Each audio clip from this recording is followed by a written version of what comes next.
Assalamualaikum galau-galau. Apa kabar udah lawang? Aman? Lapang ya? Ketemu lagi kita di Palpres Official. Oke, tidak nunggu lama, simak sampai habis, jangan setengah-setengah, biar ngerti, tidak salah paham. Ini dia kasus kita pertama. Pasar gelap benih lobster atau benur masih baik berlangsung.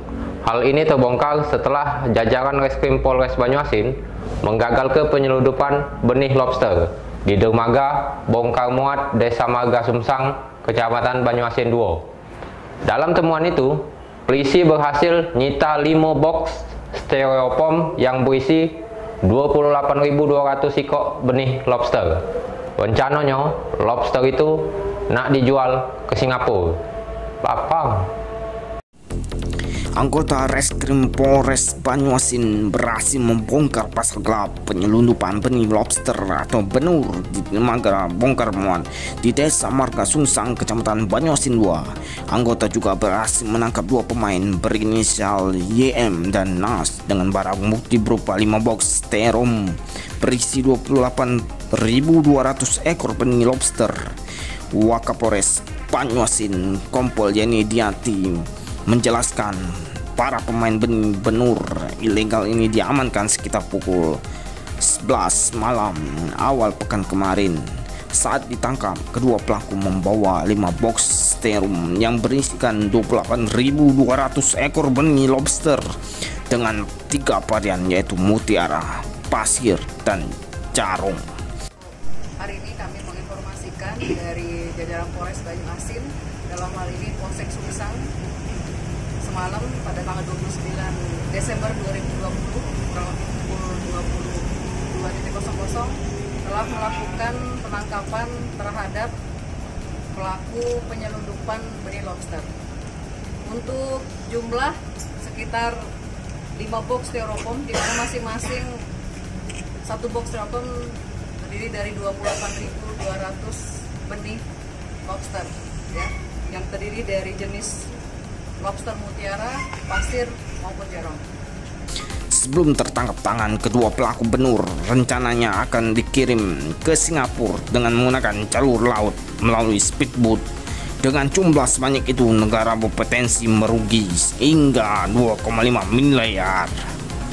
Untuk saat ini, para pelaku sudah kita amankan karena proses penyidikan dilakukan di Polres Banyuasin. Untuk kerugian diperkirakan sekitar 2,5 M, dan untuk ancaman hukuman kita berikan sekitar 8 tahun penjara. Reporter dan juru kamera Budi Alamsyah, palpres.com. Kejadian kali ini cukup unik. AH dilabrak uang yang diduga lanang selingkuhan bininya saat ngurus surat cerai di Pengadilan Agama kelas 1A Palembang. AH diduga lari ke motor punya lanang selingkuhan bininya. Akibatnya AH harus berurusan dengan yang berwajib. Sama-sama tak beres. Suasana Pengadilan Agama kelas 1A Palembang awal pekan lalu sempat dihebohkan dengan 2 pria yang saling tuding. Pria berinisial AH dilabrak oleh MA karena diduga sudah melarikan motor miliknya. Tidak mau kalah, AH pun menuding jika MA sudah berselingkuh dengan istrinya. Meski sempat terjadi adu mulut, AH tetap dibawa ke kantor polisi karena ada barang bukti motor yang dibawa oleh terlapor. Pemilik motor, MA, menjelaskan saat kejadian dia sedang bekerja di rumah makan ayam geprek yang merupakan usaha milik istri pelaku. Saat itu, ada karyawan lain memberitahu jika motornya dibawa oleh terlapor. Selanjutnya, saksi tersebut menginformasikan jika terlapor berada di Pengadilan Agama, sehingga pelapor mendatangi terlapor dan membawanya ke Polrestabes Palembang. Sementara itu, AH mengatakan pelapor merupakan pegawainya yang selingkuh dengan istrinya. Dia menuding jika hubungan tersebut sudah terjalin sejak 2 tahun lalu. Dia pun mengaku bisa membawa motor tersebut karena ada kunci duplikat. Mana gitu Mbak? Di rumah deh. Itu kan korban jiwa. Iya, aku kan usaha sih, usaha ayam sih juga anak bawa motor. Anak motor bawa kita deh. Iya. Mana kita ngobrol motor? Ya aku bawa nggak ada ngomong karena aku yang ngurusin KTP rencananya karena aku nggak diizinkan lagi naik motor situ ngasih di ongkos pun nggak ada aku. Jadi mau ke apa kita buka? Ada kunci ya nggak? Kunci apa tuh? Kunci dibeli ke lamu tapi selama ini masih aku dekat akrab. Sebelum bawa motor itu kamu udah ada ngomong memang? Tidak ada ngomong karena aku tidak ada bayangan bakal kasih pinjam motor lamu ini. Karena kan dia selingkuh berzina ada laki-laki lain. Di rumah tuh habis itu senang-senang laki-laki lain tuh Pak. Lamu ini. Kemana motor tuh gitu bawa? Aku bawa taruh di kantor pos tuh ya aku ngurus KTP. Jam berapa? Jam berapa motor itu tadi dibawa? Oh, Motor itu jam berapa tadi? belum sampai setengah jam aku maki Pak. Kira-kira jam berapa lah? Jam 8-an. Pagi tadi. Jadi posisi anak buah kita lagi di mana? Di rumah ya di nyuci piring. Karena aku terbayang nak ngurusin KTP tidak ada duit sama sekali nak ngongkos nak minjem motor rumah tinggal kasih pinjam. Semangat yang aku itu aku pakai motor itu. Di tempat berbeda, AKP Irene membenarkan adanya laporan korban terkait aksi curanmor sekaligus penyerahan pelakunya ke petugas SPKT Polrestabes Palembang. Reporter dan juru kamera Kurniawan, Palpres.com. Pencarian Arum Nurhama Kasih, anak 12 tahun yang terberak di Sungai Musi beberapa waktu lewat akhirnya selesai. Selama 6 jam pencarian, anak malang ini ditemukan sudah meninggal dunia. Korban ditemukan tepat di bawah rumah rakit seorang warga. Turut berduka cita ya. Keranda berbahan aluminium mulai disiapkan warga untuk mengantarkan Arum Nurhama Kasih ke tempat peristirahatan terakhir. Suasana duka cukup terasa bagi keluarga dan warga saat mengetahui bocah 12 tahun ini meninggal dunia setelah tenggelam di Sungai Musi selama 6 jam. Bocah malang ini dimakamkan di TPU PT Ali Palembang.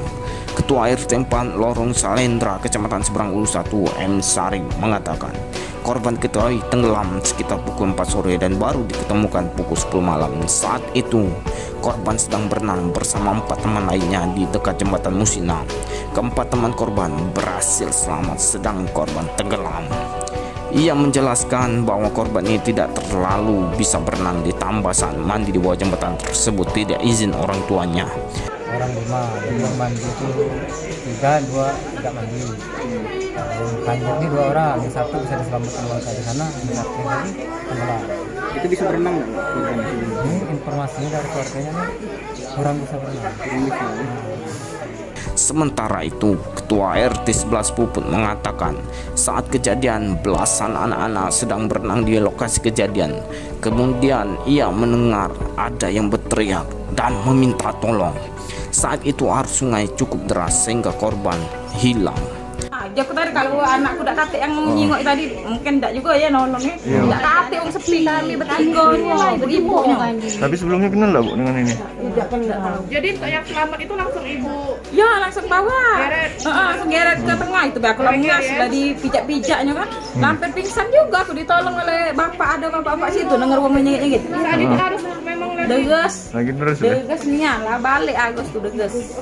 Kapolsek Seberang Ulu 1 Kompol Parison mengatakan bahwa korban ditemukan tidak jauh dari lokasi kejadian. Malam sekitar jam 21 jam 10 malam itu sudah ditemukan berkat kerjasama dari besar juga terus dari Airut ya, Basarnas dan masyarakat setempat, sehingga sekarang ini sudah di rumah orang tuanya dan rencana siangnya akan Korban sendiri ditemukan oleh tim gabungan terdiri dari Basarnas, Airut, Polrestabes Palembang dan dibantu warga dalam keadaan meninggal dunia. Reporter dan juru kamera Kurniawan, Palpres.com. Kecelakaan lalu lintas terjadi di Jalan MP Mangkunegara, tepatnya di depan Bank Sinarmas Palembang, Kecamatan Ilir Timur 2. Kejadian yang melibatkan motor dan mobil ini diduga karena jarak pandang yang terhalang oleh hujan. Akibatnya, sang pengendara motor mengalami luka berat sampai terpingsan. Hati-hati yo. Beginilah detik-detik tabrakan yang melibatkan mobil dengan nomor polisi DG 1371KI dengan motor DG 2057KY di Jalan MP Mangkunegara sekitar pukul 10:30 malam Rabu kemarin. Peristiwa yang terekam kamera pengintai ini terlihat jelas mobil masuk ke jalur yang salah dan menabrak motor. Akibatnya, pengendara motor bernama Nopriansyah dan penumpangnya Hermansyah mengalami luka berat. Kasat Lantas Polrestabes Palembang, Kompol Yakin Rusdi, melalui Kanit Laka Lantas Ibtu Malina menjelaskan, kejadian bermula saat sepeda motor datang dari arah simpang Talang Abi Hasan hendak mengarah ke Jalan Sabta Marga. Saat tiba di lokasi kejadian, mobil yang dikendarai Mansur Johan keluar jalur dan menabrak motor. Pengendara motor yang mengalami luka berat langsung dibawa ke Rumah Sakit Hermina, sedangkan pengemudi mobil saat ini masih dalam pemeriksaan anggota kepolisian. Kejadian laka lantas pada hari Rabu tanggal 30 Desember 2020 sekitar pukul 22.30 waktu Indonesia Barat. TKP di Jalan Abi Hasan depan Bank Sinarmas. Jadi antara pengendara sepeda motor Suzuki Satya dengan R4 Suzuki Swift. Jadi pengendara sepeda motor R2 Suzuki Satya yang datang dari Simpang Abi Hasan mau menuju ke Jalan Sabta Marga. Di TKP laka lantas ditabrak oleh mobil R4 Suzuki Swift yang datang dari arah yang berlawanan, sehingga menyebabkan pengendara roda 2 dan penumpangnya mengalami luka-luka yang sekarang berada di Rumah Sakit Hermina. Reporter dan juru kamera Kurniawan, Papres.com. Nah, inilah dia cerita dunia kita. Oke coy, jadilah dulu kabar pekan ini. Untuk budak lorong, jangan buat kerok. Palembang aman, dimulai dari kamu. Tetap jadi wong baik, terus berbuat baik. Cak mana baik keadaannya. Jangan semelo, mulut sama hati dijaga. Wassalamualaikum warahmatullahi wabarakatuh. Salam budak lorong.